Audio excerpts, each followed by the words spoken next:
Шәле мәдәният йортында 7-нче тапкыр милли көрәш буенча турнир үтте. Ярышлар легендар якташыбыз Шәле авылында туып үскән Фәйзрахман Сафин истәлегендә оештырыла.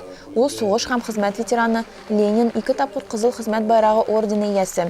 30 елдан артык күренекле Вахитов исемендәге колхозны җитәкләгән. Тантаналы ачылышта район башлыгы Илһам Кашапов, Фәйзрахман Сафинның балалары һәм башка кунаклар бар иде. Икенчедән, бу турнир спорт турниры бит. Ул үзе көрәшмәсә дә, ул һаман көрәшче иде. Ул урожай өчен көрәшә иде. Менә сөт өчен көрәшә иде. Үзе яшьтән спортсмен иде. Шуңа күрә яшьләр өчен менә бу турнир минем уенча бик зур вакыйга. Ярышлар 2 келәмдә барды. Иң көчле көрәшче исемен яклап Казан, Яшелүзән, Мамадыш һәм Питрәчтән 70-тән артык спортчы келәмгә чыкты.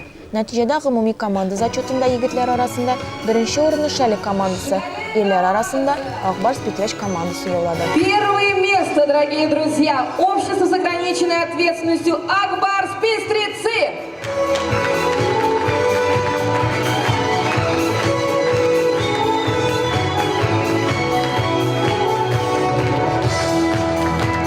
Ваши аплодисменты, ваши овации, дорогие друзья.